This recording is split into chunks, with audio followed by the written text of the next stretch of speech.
कल पूरा देश गणतंत्र दिवस में झूम रहा था और हर जगह हमें तिरंगा फहरता हुआ नजर आ रहा था।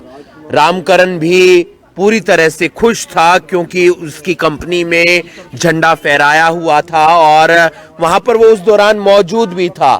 जैसे जैसे सूरज ढलने लगा उसने अपनी जिम्मेदारी को निभाया और वो तिरंगा उतारने लगा क्योंकि शाम हो चुकी थी। लेकिन उसी दौरान एक हादसा हो जाता है और रामकरण उसकी मौत हो जाती है। 22 साल का रामकरण जो मीरा घाटी में काम करता था, एक कंपनी में काम करता था, वसंत विहार का रहने वाला था और 12 फरवरी की उसकी शादी थी। घर में खुशियां थी और घर में एक नया सदस्य आने वाला था और चारों तरफ खुशी थी। लेकिन इसी दौरान हादसा होता है और रामकरण की मौत हो जाती है। आप उन्हीं के परिवार के सदस्य हैं। कैसे क्या हुआ, क्या पता चला? आप पिताजी हैं? ताऊ जी, क्या पता जी? तो अमन ये पता लगा शाम को 5:30 बजे लगभग टाइम था भी अमन गिर गया। तो हमने सोचा भी गिर गया होगा, ऊपर तो कोई ठोक ठाकर लगी हो या कोई वैसे ही गिर गया होगा, कोई बात नहीं, थोड़ी भी चोट लगी मैं कोई आ जाएगा। फिर 15-20 मिनट के बाद पता लगा भी कल्पना चावला में एडमिट हो गया कर दिया। फिर हमने सोचा मैं भाई ज़्यादा चोट लग गया, हम इतना भागे आए तो वहाँ फिर पता इतना हम आए तो कल्पना चावला से बाहर निकाल दिया था। बोले इसमें कुछ नहीं रहा, ये ख़त्म हो चुका है। फिर वो बोले इसको वहाँ ले जाओ, ये अपना अमृतधारा में, तो वहाँ ले गए। उन्होंने अपनी कार्रवाई करी तो वो बोले कुछ नहीं है इसके अंदर, इसको ले जाओ। फिर शाम को ये आए, इधर लिया। कैसे हादसा हुआ? कहाँ पर वो काम करता था? काम वो एक कंपनी है जी, कोई लिमिटेड ICS के है वो, उसमें ही कर 22 महीने लगे हैं। तो उसमें सुबह झंडा ले रहा होगा पूरे स्टाफ ने उनके। तो शाम को फिर वो उतारने गए थे वहाँ पे, शॉपिंग करके यहाँ से करनाल से, फिर झंडा उतारने चले गए। तो जैसे लोग उतारने लगे होंगे, वो ऊपर वो 3 मंजिल बिल्डिंग थी, वो उस पर से कुछ पता नहीं पाइप में क्या हुआ, लचकी है क्या हुआ, वो पाइप जो तार थी उसमें लगी जाके, उसके हाथ में 3 टन से तार उसमें लगी। उसमें वही शादी थी उसकी? शादी 12 फरवरी की शादी थी। और परिवार को अकेला चलाने वाला? हाँ जी। आप भी परिवार के सदस्य हैं क्या? कुछ जी, बहुत यानी कि 4-5 सिस्टर अकेले ही था जी। ये तो 2 परिवार में अकेला बच्चा था जी, बहुत बुरा होया जी। क्या उम्र थी, कहाँ पर रहता? 22 साल उम्र है जी। ICS कंपनी कह रहे जी, कोई यहाँ करनाल में है, उसमें मीरा घाटी में उसमें काम करता था जी। तो श्यामना कह बता रहे जैसे झंडा उतारने गया तो वहाँ इसकी पाइप करंट में तारों में लगी, तो वहीं डेड तो वहीं हो लिया था जी। अब मरे को तो बाद में ही पता लगा जी, 6-6:30 बजे रात को। तो झंडा उतार रहे थे? हाँ जी। तो कंपनी वालों का सपोर्ट मिल रहा है? सर जी मिल रहा है जी, कंपनी वाले सपोर्ट कर रहे हैं? बस शाम को तो आए थे जी वो, अब तो कोई आया नहीं है। शाम को आए तो कोई नहीं। आप समझ सकते हैं एक परिवार पर क्या गुजर रही होगी जिनका 22 साल का बेटा चला जाता है और उस 22 साल के बेटे पर जिम्मेदारी थी, अपने परिवार की जिम्मेदारी थी, अपने रिश्तेदारों की जिम्मेदारी थी, अपनी बहन की शादी की जिम्मेदारी थी और भी तमाम।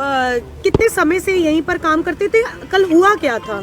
मैम ये सुबह झंडा लहरा के और शाम के टाइम उसको उतारने गया था जी। अच्छा। जैसे 11,000 वोल्ट थी जी बिजली। हाँ। तो उसके पाइप जो कहागी जी और नीचे उसमें लगी और ये करंट के साथ याद सो गए। अच्छा, तो अभी कंपनी वाला या ऑफिस से कोई आया? कोई नहीं आया मैम जी, कोई नहीं आया। कोई नहीं आया? नहीं। कितने सालों से काम करते हैं अमन वहाँ पर? 2 साल से जी। तो कंपनी वाले सपोर्ट नहीं कर रहे? नहीं जी, कोई नहीं आया जी यहाँ पे। क्या चाहते हैं हम तो यही चाहते हैं जी भाई परिवार को मदद मिले। हाँ जी।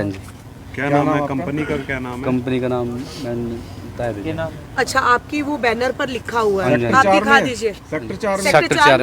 हाँ जी। और क्या ये नाम रहते आपका? कहाँ पर है? रविंद्र है जी। तो आप समझ सकते हैं कि कितनी बड़ी एक घटना हो जाती है। दरअसल तिरंगा झंडा जो होता है उसके प्रति सबका सम्मान होता है। हर कोई चाहता है कि एक बार तिरंगे को सैल्यूट किया जाए और सुबह जब तिरंगा लहराया जाता है गणतंत्र दिवस पर या 15 अगस्त पर, तो आसपास के लोग सभी मौजूद होते हैं और रामकरण उर्फ अमन भी वहां पर मौजूद था अपनी कंपनी के अंदर और कंपनी में वो झंडा फहराया गया था। लेकिन जब शाम होती है तो अपनी जिम्मेदारी निभाता है, झंडा उतारने के लिए जाता है, लेकिन उसी दौरान हादसा हो जाता है और करंट लगने से रामकरण उर्फ अमन की मौत हो जाती है। रामकरण की 12 फरवरी को शादी थी और 5 बहनें हैं उनके परिवार में और अपने परिवार की जिम्मेदारी उसी के कंधों पर थी। लेकिन पता नहीं था कि शाम के समय जब उसने घर लौटना था उससे पहले उसके साथ ये हादसा हो जाएगा। उसके कुछ और परिवार के भी सदस्य हैं। तो आपसे कितने समय पहले से रहता था वो करनाल में ही? ये तो बचपन से लग गया अपना ताऊ के साथ रहना। बचपन से ताऊ के पास रहते थे। आप कहाँ रहते हैं कुछ गांव में? बरसाड़ू में जी। बरसालू। बरसाड़ू और ये वसंत विहार में रहता था? हाँ जी, अपना ताऊ के पास रहता। ताऊ के पास रहता था। कि ताऊ के पास बसंत तो शादी वगैरह थी? हाँ जी। कब? ये 12 तारीख को थी जी। 12 तारीख को। हाँ जी।